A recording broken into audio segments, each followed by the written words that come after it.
Hello friends, welcome to my YouTube channel learning academy. तो आज के इस वीडियो में हम लोग बिहार बोर्ड कक्षा 10वीं के बायोलॉजी सब्जेक्ट का चैप्टर 3 परिवहन का हम लोग लघु उत्तरीय प्रश्न जो है वो सॉल्व करने वाले हैं, यानी लघु उत्तरीय प्रश्न का उत्तर आज की इस वीडियो में हम लोग जानेंगे। तो चलिए आज का वीडियो शुरू करते हैं। वीडियो शुरू करने से पहले आप सभी से एक छोटी सी रिक्वेस्ट है कि अगर आप हमारे यूट्यूब चैनल पर पहली बार विजिट कर रहे हैं तो चैनल को सब्सक्राइब करके बेल नोटिफिकेशन पर क्लिक कर दीजिए ताकि आपको आने वाले हर वीडियो की नोटिफिकेशन समय समय पर मिलती रहे। तो चलिए आज का वीडियो शुरू करते हैं। तो फ्रेंड्स, लघु उत्तरीय प्रश्न में सबसे पहला प्रश्न है कि जीवों में पदार्थों के परिवहन की परिभाषा लिखें, यानी कि परिवहन किसे कहते हैं वो आपको यहाँ पे डिफाइन करना है। आइए इस प्रश्न का उत्तर जानते हैं। तो फ्रेंड्स, पहले प्रश्न का उत्तर यहाँ पे हो जाएगा कि उपयोगी पदार्थों का उनके मूल स्रोतों से शरीर की प्रत्येक कोशिका तक पहुंचाने तथा अनुपयोगी और हानिकारक पदार्थों को कोशिकाओं से निकालकर गंतव्य स्थान तक पहुंचाने की क्रिया को पदार्थों का परिवहन कहते हैं। ठीक है, जीवों के शरीर में इस कार्य के लिए विकसित तंत्र को परिवहन तंत्र कहते हैं। तो फ्रेंड्स, यहाँ पे आपसे पदार्थों का परिवहन जो है वो कैसे होता है, मतलब कि किसे कहते हैं, उसमें क्या होता है, ये आपसे पूछा था। तो डिफाइन जो करना था आपको, यहाँ पे हमने उसका उत्तर लिख दिया। एक चीज़ हम आपको बता दें कि अगर आप लोग चैनल पर पहली बार आए हैं तो हमारे चैनल पर मैंने इस चैप्टर का और बायोलॉजी का जो पिछला 2 चैप्टर है पोषण और श्वसन, इन तीनों चैप्टर्स का और उत्सर्जन जो कि जैव प्रक्रम का ही भाग है, तो इन सारे चैप्टर्स का एक तरह से आप कह लीजिए कि हमने डिटेल में इस चैप्टर को ऑनलाइन क्लास में, लाइव क्लास में पढ़ाया है और उसमें सारी चीज़ें जो है अच्छे से आपको पॉइंट बाय पॉइंट बताई है, जिससे आपको ये पता चल जाएगा। अगर आप चैप्टर को डिटेल में पढ़ लेते हैं, जैसा कि हम आपको पिछले वीडियो में और भी बाकी वीडियो में जैसा कि कहते आ रहे हैं कि चैप्टर्स अगर आपको अच्छे से समझ में आ जाता है तो प्रश्न उत्तर आप स्वयं लिख पाएंगे। ठीक है, उसको अपने लैंग्वेज में, अपनी भाषा में, आसान भाषा में जिसको कहते हैं वो आप लिख पाएंगे। उससे क्या होगा कि आपका भी जो है रिवीजन होते रहेगा और पढ़ने में भी आसानी होती है। बुक का जो लैंग्वेज होता है उसमें थोड़े ऐसे वर्ड्स होते हैं जो आपको याद करने में या बोलने में दिक्कत होती है। तो इसलिए चैप्टर्स को जो है वो आप लोग लाइव क्लास को ज्वाइन करके चैप्टर्स डिटेल में जो हम पढ़ाते हैं उसको आप देखा करिए। आप लोगों को बहुत बेनिफिट होगा बोर्ड एग्ज़ाम के प्रिपरेशन में। ठीक है, तो ये है पहले प्रश्न का उत्तर। आइए बढ़ते हैं आगे और दूसरा प्रश्न देखते हैं और उसका उत्तर जानते हैं। फ्रेंड्स, दूसरा प्रश्न है कि पौधों में जाइलम वाहिनियों में जल का स्थानांतरण किस प्रकार होता है, यानी कि जो जाइलम और फ्लोएम 2 संवहक ऊतक हैं हमारे, उनमें से जो जाइलम में जो वाहिनियां और वाहिकाएं पाई जाती है, तो जाइलम वाहिनियों में जल का स्थानांतरण किस प्रकार होता है ये आपसे यहाँ पे पूछ रहा है। आइए इस प्रश्न का उत्तर जान। तो फ्रेंड्स, इस प्रश्न का उत्तर हो जाएगा कि जाइलम जो है जल संवाहक ऊतक भी कहलाता है।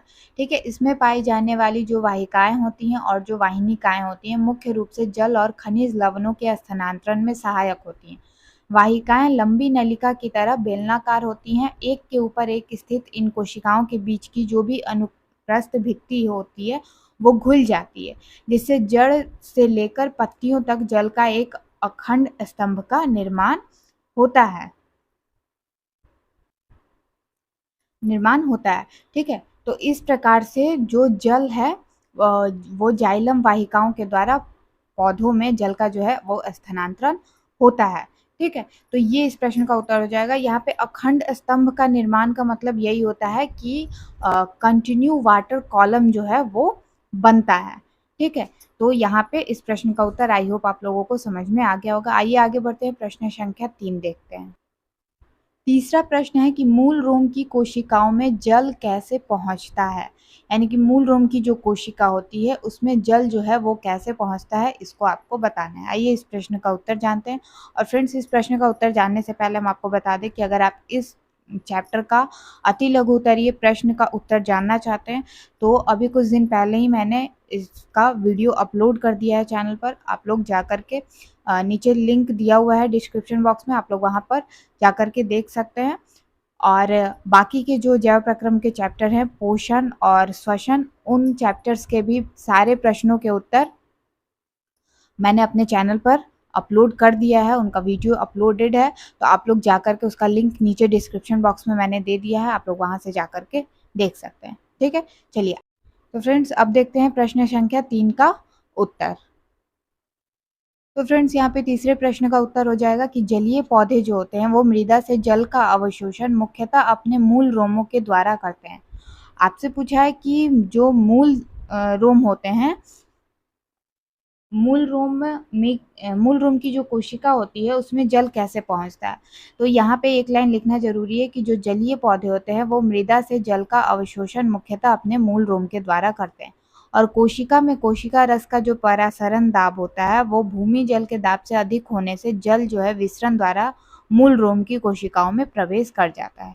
तो मूल रोम की कोशिका में जल कैसे पहुंचता है, आई होप आप लोगों को इस प्रश्न का उत्तर मिल गया होगा। आइए आगे बढ़ते हैं, प्रश्न संख्या 4 देखते हैं। फ्रेंड्स प्रश्न संख्या 4 कह रहा है कि वाष्पोत्सर्जन क्रिया का पौधों के लिए क्या महत्व है। और जो भी पुराने स्टूडेंट्स हैं वो जानते होंगे कि मैंने जब ये चैप्टर पढ़ाया था तो जब वाष्पोत्सर्जन टॉपिक में पढ़ा रही थी तो मैंने कहा था कि वाष्पोत्सर्जन पौधों के लिए क्या महत्व रखता है, ये आपको प्रश्नोत्तर बुक में भी आता है और बोर्ड एग्जाम में भी आता है। तो इस कुछ जो टॉपिक होते हैं चैप्टर्स के वो बहुत ज़्यादा इंपॉर्टेंट होते हैं, और ऐसे ही कुछ टॉपिक्स के प्रश्न जो है वो यहाँ पे आपको दिए गए हैं। ठीक है, तो आप लोग ध्यान से एक एक प्रश्न को देखिएगा और जो आपसे पूछा जा रहा है बिल्कुल वही उत्तर बोर्ड एग्जाम में भी दीजिएगा और अपने कॉपी पर भी लिखिएगा।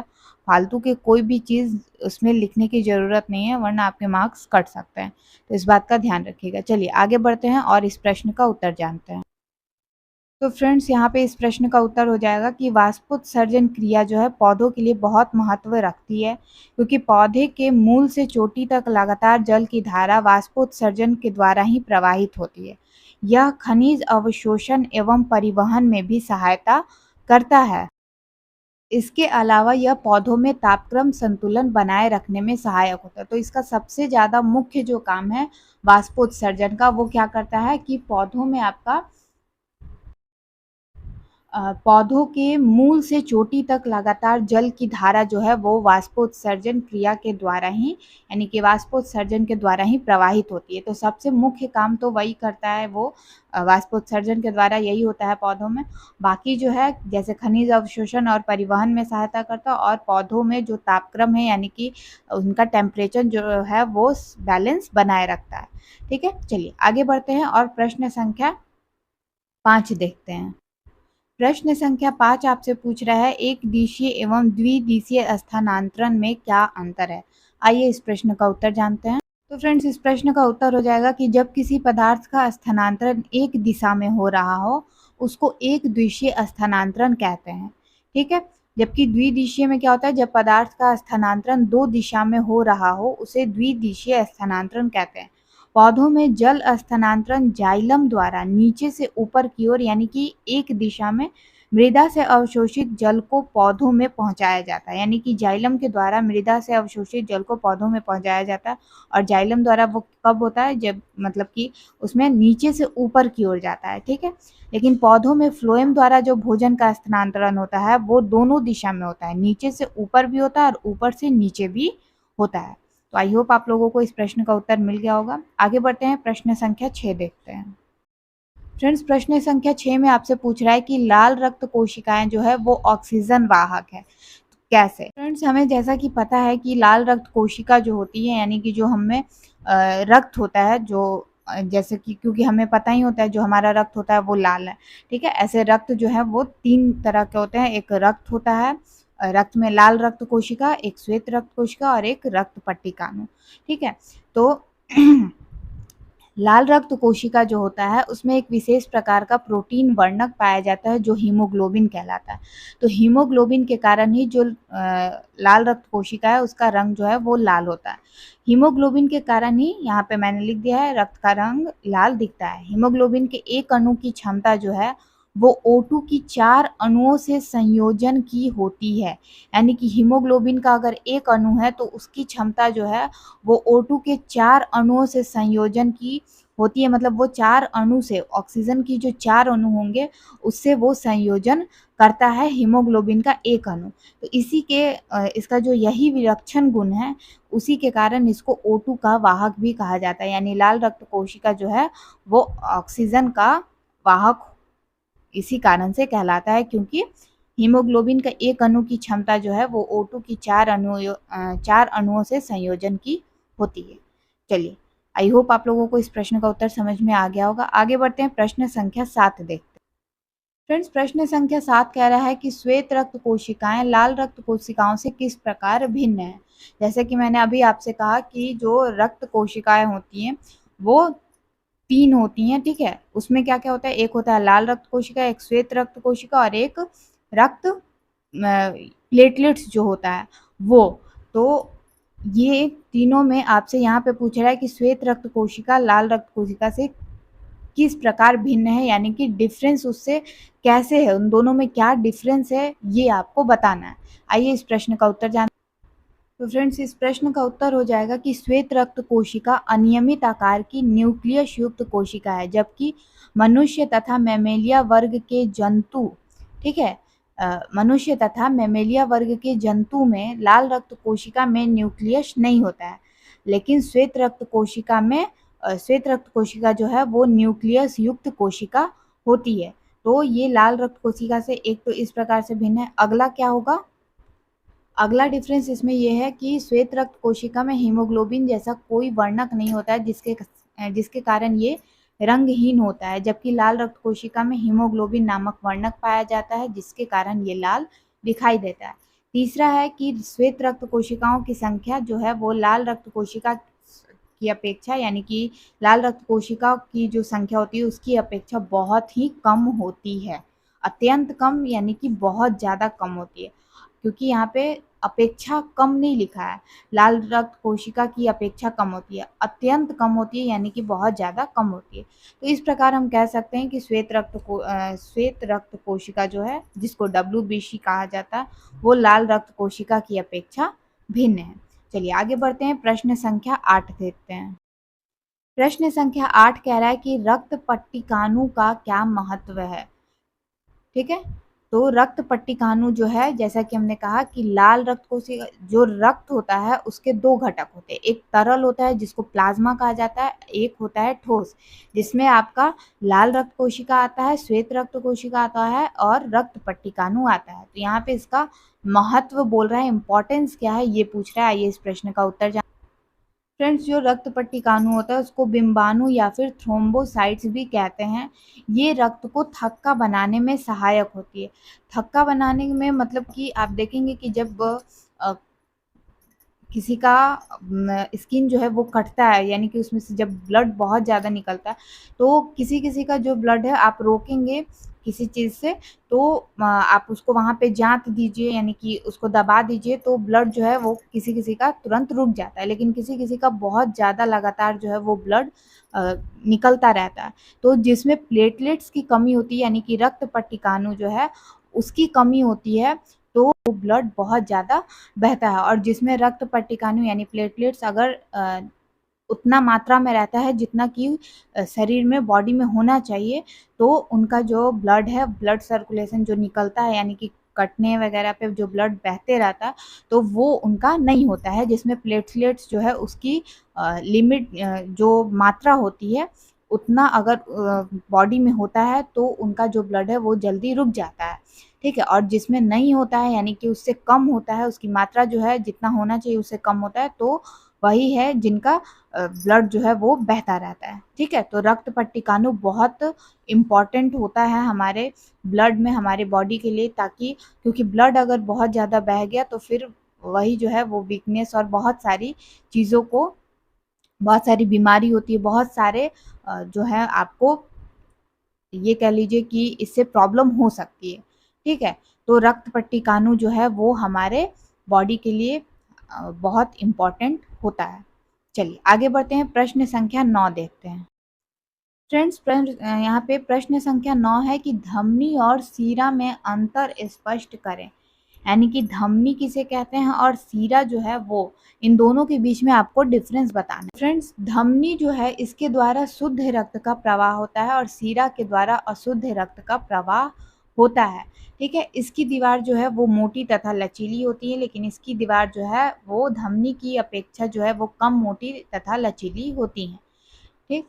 तीसरा इसमें डिफरेंस हो जाएगा कि इसमें रक्त का प्रवाह जो है वो उच्च दाब पर होता है, ठीक है। इसमें रक्त का प्रवाह जो है वो निम्न दाब पर होता है। धमनी में कपाट नहीं पाए जाते हैं और सिराओं में कपाट पाए जाते हैं। तो यहाँ पे ये 4 डिफरेंसेस हो गए, लिख लीजिए आप इनको। ये 2 हो गया,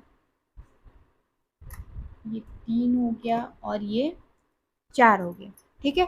पांचवा जो डिफरेंस होता है, आप लिख सकते हैं कि धमनियों में ऑक्सीकृत रक्त होने के कारण यह लाल दिखाई देता है। धमनियां जो होती हैं उसमें ऑक्सीकृत रक्त होता है, जिसके कारण वो लाल दिखाई देती हैं। सिराओं में जो है वो सिराओं के रक्त में जो है CO2 होने के कारण, यानी कि उसमें सिरा में जो है वो CO2 रक्त होता है, CO2 युक्त जो है वो रक्त होता है, उसके कारण वह नीला दिखाई देता है, ठीक है। तो ये प्रश्न संख्या 9 का यहाँ पे उत्तर जो है वो आप लोगों को मैंने बता दिया। आई होप आप लोगों को अभी तक का वीडियो पसंद आया होगा। वीडियो पसंद आया तो वीडियो को लाइक शेयर, चैनल को सब्सक्राइब करना बिल्कुल मत भूलिएगा, ताकि आपको ऐसे ही सारी चैप्टर्स के जितने भी चैप्टर्स हैं और जो भी साइंस के बुक्स हैं, फिजिक्स, केमिस्ट्री, बायो, इन सब के प्रश्नोत्तर के वीडियो, मैथ के प्रश्न, एक्सरसाइज के जो भी प्रश्न हैं उन सबको सॉल्व करके जो है आपको वीडियो हम देते रहें, आपको मिलती रहे, तो उसके लिए चैनल को सब्सक्राइब जरूर कर लीजिएगा। चलिए आगे बढ़ते हैं, प्रश्न संख्या 10 देखते हैं। फ्रेंड्स, प्रश्न संख्या 10 कह रहा है कि रक्त के द्विगुण परिवहन का क्या अर्थ है, यानी कि रक्त जो है वो 2 बार उसका परिवहन होता है, तो उसका क्या अर्थ है ये आपसे पूछा है। आइए इस प्रश्न का उत्तर जानते हैं। तो इसका उत्तर हो जाएगा कि दाएं नीले से अशुद्ध रक्त जो है वो फुफ्फुस धमनियों के द्वारा फेफड़ों में चला जाता है, जहां यह गैसीय आदान प्रदान के द्वारा शुद्ध होता है, और इसी समय बाएं नीले में पहुंचा शुद्ध रक्त जो है वो महाधमनी चाप में पहुंचता है और फिर वहां से विभिन्न धमनियों के द्वारा शरीर के सभी भागों में संचारित होता है। इस प्रकार परिवहन के एक चक्र को पूरा करने में जो रक्त है वो हार्ट से हमारे, यानी कि हृदय से होकर 2 बार गुजरता है। इस प्रकार का जो रक्त परिवहन होता है वो द्विगुण परिवहन कहलाता है। यानी कि हार्ट जो है उसमें वहीं से हमारा जो ब्लड है वो पूरे बॉडी में जाता है, ठीक है। तो वहाँ से ये जो है हार्ट से हमारा रक्त जो है वो 2 बार गुजरता है, ठीक है। परिवहन का एक चक्र को पूरा करने के लिए जो रक्त होता है, यानी कि ब्लड जो होता है वो हार्ट से होकर के 2 बार गुजरता है, ठीक है। तो 2 बार गुजरता है, तो इसी प्रकार का जो रक्त परिवहन होता है इसी को हम लोग द्विगुण परिवहन कहते हैं। तो आई होप आप लोगों को आज का वीडियो पसंद आया होगा। आज के वीडियो में लघु उत्तरीय जो प्रश्न है वो टोटल 10 थे, 10 प्रश्नों के उत्तर हमने आपको यहाँ पे बता दिए। तो वीडियो पसंद आया हो तो वीडियो को लाइक शेयर, चैनल को सब्सक्राइब करना बिल्कुल मत भूलिएगा। मिलती हूँ आपसे नेक्स्ट वीडियो में हम लोग इस चैप्टर का दीर्घ उत्तरीय प्रश्न जो है उसको सॉल्व करेंगे। तब तक के लिए take care, bye bye and thanks for watching.